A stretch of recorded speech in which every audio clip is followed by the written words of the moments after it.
قرآن کریم میں اللہ سبحانہ و تعالی فرماتا ہے کہ اصحاب الخدود یعنی کہ کھائی والے قتل کر دیے گئے۔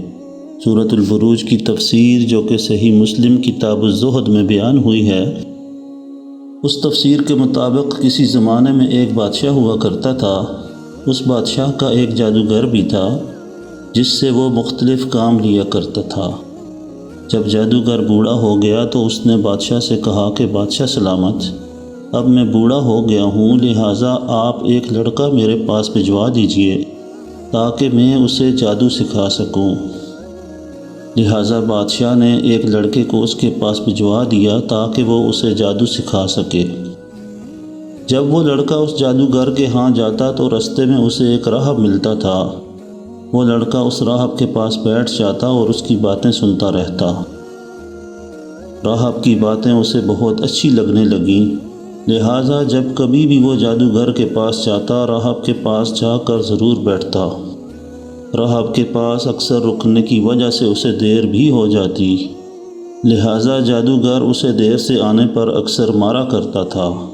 ایک دن لڑکے نے اس بات کی شکایت راہب سے کی تو راہب نے کہا کہ جب کبھی تمہیں جادوگر سے اندیشہ ہو تو کہہ دیا کرو کہ مجھے میرے گھر والوں نے روک لیا تھا، اور جب کبھی تمہیں گھر والوں کی طرف سے اندیشہ ہو تو کہہ دیا کرو کہ مجھے جادوگر نے روک لیا تھا۔ اسی طرح سے دن گزرتے رہے۔ آخر ایک دن ایسا ہوا کہ کسی بڑے جانور نے لوگوں کا رستہ روک رکھا تھا اور لوگ وہاں سے گزر نہیں پا رہے تھے۔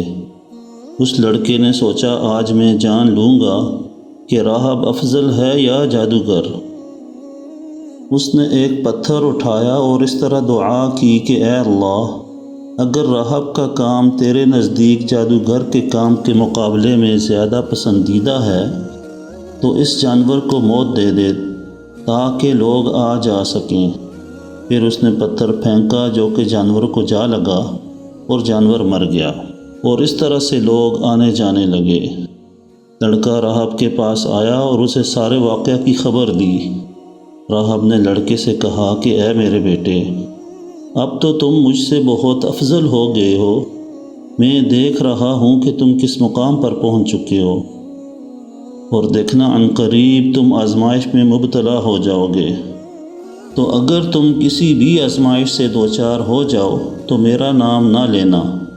الغرض نوبت یہاں تک پہنچی کہ اللہ تعالیٰ نے اس لڑکے کے ہاتھ میں شفا رکھ دی، اور وہ لڑکا اللہ کے حکم سے پیدائشی اندھے کو ٹھیک کر دیتا، برس زدہ کو اچھا کر دیتا، اور لوگوں کی ہر بیماری کا کامیابی سے علاج کرتا۔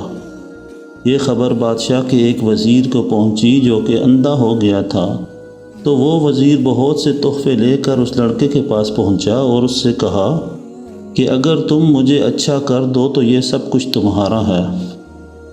لڑکے نے کہا میں کسی کو اچھا نہیں کرتا، اچھا تو اللہ تعالیٰ ہی کرتا ہے۔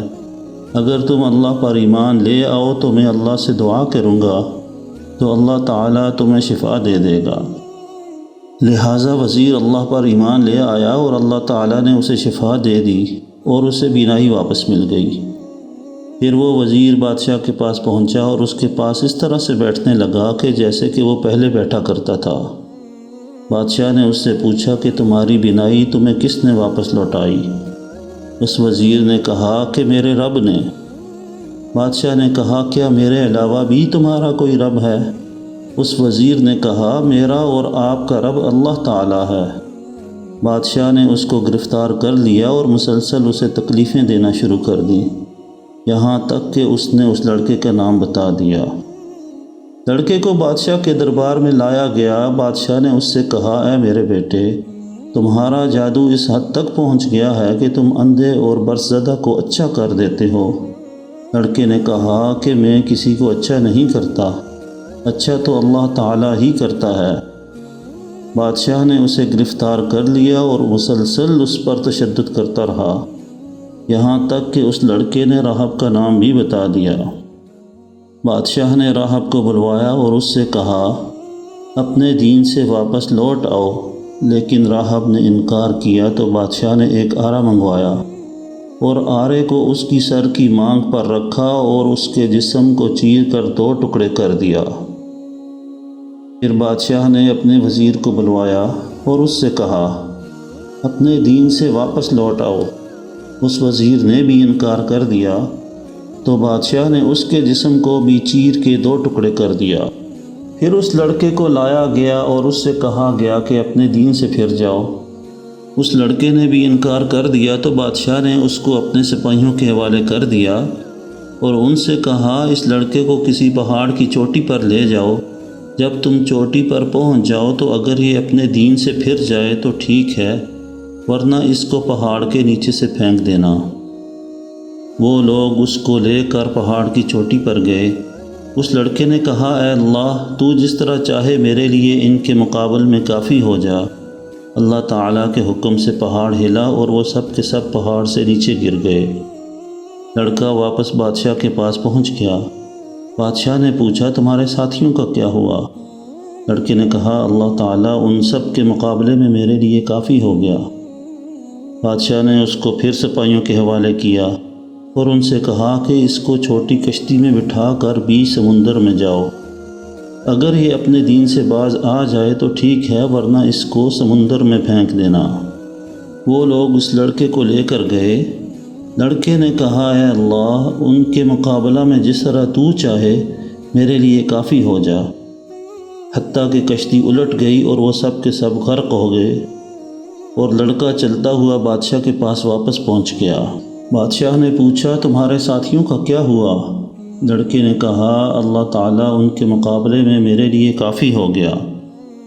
پھر لڑکے نے بادشاہ سے کہا کہ آپ مجھے قتل نہیں کر سکتے، لیکن اگر میں تمہیں ایک کام دوں تو اس کے ذریعہ تم مجھے قتل کر سکتے ہو۔ بادشاہ نے پوچھا کہ وہ کیا کام ہے؟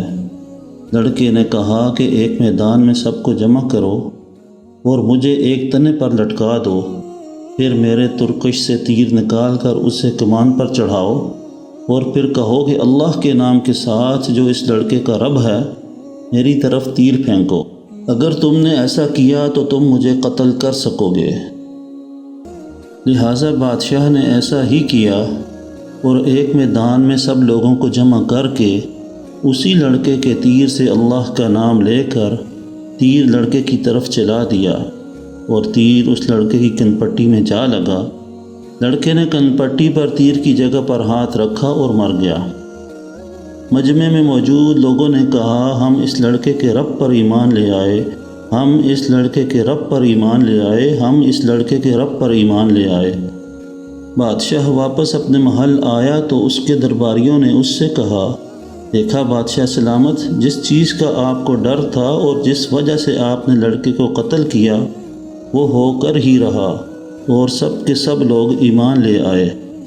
بادشاہ نے غصے میں آ کر رستے کے تمام کونوں پر کھائی کھودنے کا حکم دیا۔